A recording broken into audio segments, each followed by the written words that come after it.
So, Stephen, thanks so much for joining us all the way from Australia. Yes. Welcome. Yes, yes, And what all the time way. is it there for you? It's about just 10:15, so it's Oh, not too bad. okay. Yeah, that's not bad at all. It's Yeah. not like the wee hours of the morning or anything. No, no, no, no, no. No, it's very respectable.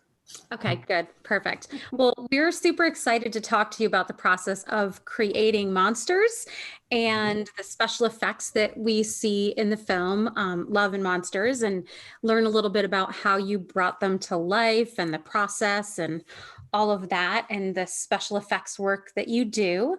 Mhm. Of the creatures that were in Love and Monsters, which were the most challenging? Do you have one that was like your favorite or the most fun, or is there one that you were like, I am never doing this type of monster again because it was just the worst or the most challenging? Tell us about the monsters. I don't think there was anything I would say I wouldn't do again. Maybe I was saying that while we were making it, but I'll probably cool down after that. But I think my favorite was the buzzard, which was the bunker creature in the shower. It kind of comes out um, and I think that was my favorite because it's just it was such an asymmetrical mishmash of just flesh and slime and thorns, and it was just really, really fun to do. And when I was a kid, that was the sort of stuff I always wanted to do. And it's that kind of creature that's pulled me into doing this kind of stuff for a career for so long. So that was my favorite to do. But my most challenging was definitely Mavis. And there was a couple of different reasons for that. We thought she was going to be all digital. And when we started the job, we had no idea that we were going to be making her practically. But she was, yeah, I think mainly because we had to get all the pieces 3D printed and subcontract that out. And we were trying to orchestrate everything. And just trying to get everything together in time was always going to be really, really tight. But probably about 4 hours before we actually filmed her on location, she was just 100 pieces on the table that we were trying to assemble her really, really quickly. So I think that was the most challenging for sure. It was one of those ones where you think, oh man, maybe this is it. Maybe this is the one that isn't going to work. But she did, and she worked beautifully. That giant monster that we never quite see, the one that's like off screen where they leave the bait for it to like lead it away. My husband was like, man, I really wanted to see that monster. Was it always supposed to not be on screen, or did you actually have an idea for what it might look like if they let you squeeze it in? No, a lot of that stuff was, it's actually interesting because that seemed to be the whole approach for this movie. Like, you do a lot of creature stuff and they kind of really show it and show it off. And but this was a much more intimate approach, which personally I liked because you wanted to see more of everything.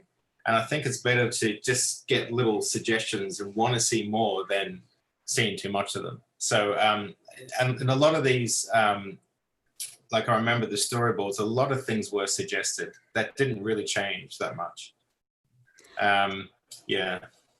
How many of the monsters were practical builds versus actual just like CGI kind of monsters? I think, oh geez, I'm trying to remember. We did lots of those, like the gobbler creatures. We did those as puppets, but they were also taken over as CGI. Mavis was practical. The buzzard in the shower was, I'd say, 80% practical, and then they did some digital legs. We built the big centigator, a big centigator creature, which was just dead in a room. The queen gobbler that exploded, we built her. So yeah, there was quite a lot. I would say but stuff like the frog, the pool frog, we built sections of that, like different tongues that have to do different things. But the frog itself was all digital.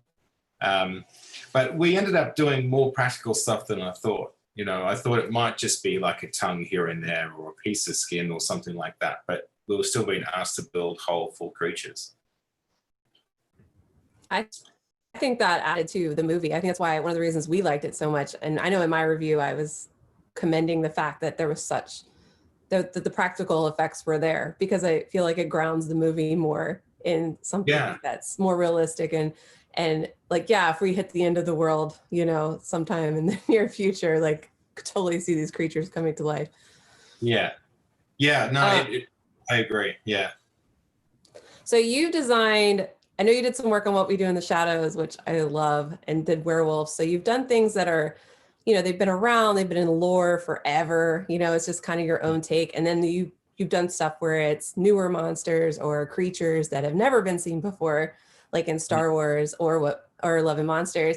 Which one do you prefer? Do you like taking something that's kind of got a classic spin and making it your own, or just completely coming up with something right off the cuff? That's a really good question, because I actually don't know the answer to that. They excite me both in different ways. Nothing excites me more than building something that hasn't been seen before.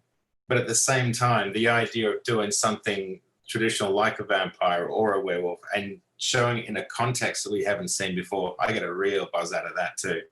And, you know, that's one of the things we did with Daybreakers when we did all the vampires for that. We tried to do, you know, something very, very different. So I don't know. I think I kind of swing between the two. Both are hugely satisfying, hugely satisfying. I guess with building all new stuff, you don't have to break through people's conceived, you know, ideas of what a werewolf should look like, what a vampire should look like. You can be a bit more free and a bit more crazy. And also it's not compared in the same way. Like if you do your own version of Frankenstein, people go, oh, it's not as good as Kenneth Branagh's Frankenstein. You don't get that comparison.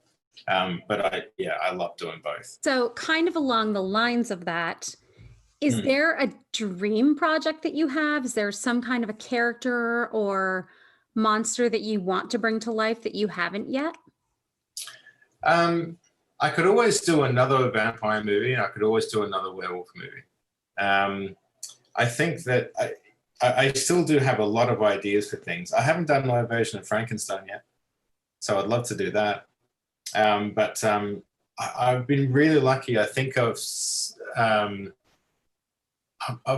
done most of what I've always wanted to do. Like I've kind of achieved a lot more than what I thought I would have. I've had the most amazing opportunities, and across all genres, and working with like the best artists in the world and the idols who, you know, the people who were my idols as a kid and now some of my closest friends. It's just the whole trip has been amazing. So yes, I think if I was to boil it down, probably a Frankenstein something. Yeah. That would be fun. I would love to see your take on that. Yeah, me too. Speaking of, is there anything you can share with us that you're going to be working on soon? Like where we're going to see your work pop up next? If you're allowed, I know how studios are. I don't know. I've just finished a possession movie, and I'm just about to do another horror movie shooting here in Australia. I can't say anything about that one. And also, I may or may not be doing some alien effects for a series. It's so hard because I'm contracted up to the wazoo on those. But yes, there's lots of stuff that we'll be doing coming out over the next 18 months. I love it. Horror movies, alien effects, you know, yeah. Those are great things. They are. It's what makes the world go around, really. Yes, things that you may or may not be able to talk about, even better. Yeah, there's always, I just broke my computer this morning. Yes, there's always cool stuff coming out. But we also did this TV series called Harrow for ABC. The third season for that is just about to start. But yeah, I'm looking forward to the alien stuff. Nice. So yeah. How did you get into creating special effects? What made you want to be a special effects artist? I know you've done some makeup and that type of thing, which, you know, clearly there's a natural fit there, but What drew you to this as a career, as a passion? Um, I don't know what drew me to it. I just remember being obsessed with it from the very, very beginning. And I've had this conversation with my mother and my sister many, many times, and they're like, "No, it was early. It was like 2, 3 years old." And I've never wanted to do anything else. It was that one thing that I wasn't particularly good at school, I'll be honest, because I just didn't really connect with what I was being taught. It was a very different world because we didn't even have internet. So if I wanted to learn how to do something, I had no access to how to do it, or how to learn how to do it. Yeah, it was just one of those things that it kind of chose me, and I got the bug very early on. Like, I'm creatively ambitious, but not careerist, if that makes sense. Like, I'm much more interested in what I'm making, and that's what my decision is. I'd rather take something where I get to build something a lot more exciting than something where I'm building something boring and getting paid more. I'm just passion led. I always have been. And yeah, from that, it was just building it as a hobby. I was obsessed with it, and it was all I wanted to do. And I just started to get better by accident, basically. Yeah. Did you have any puppeteers or special effects artists specifically that you looked up to as a child? Oh yeah, a lot. I mean, Richard Taylor, who has his company Weta with Peter Jackson, and I got to go over there and work with them for a few years. I was there for about 5 years. Gino Acevedo, who works there, Rick Baker, Rob Bottin, Dick Smith, all those guys. All those guys, because it wasn't just about special effects. They were just really original thinkers, and they were great problem solvers, and they used a really bizarre art form to problem solve. And yeah, those guys were amazing. Like, there's amazing special effects artists now, really young guys. Like, there'll be some kid in Mexico who's like 1,000 times better than me and is like 13. But that happens. But at the same time, it's not the same. Like, when there was just so few people doing it. You know, like I was the only one who was wanting to do it when I was a kid. But yeah, times have changed. I think that's all we have time for. Yes, it is. Thank you so much for your time. This was wonderful. We learned so much, and You're so welcome. can't wait to see what Aliens you've been working on that you're not allowed to tell us. So we're just going to have to stalk IMDb and see what's with your name. Absolutely. Yep. I won't be far away. All right. Thank you so much. Thank you so much, Stephen. Thank you so much. Yep. Appreciate it. Bye. Bye.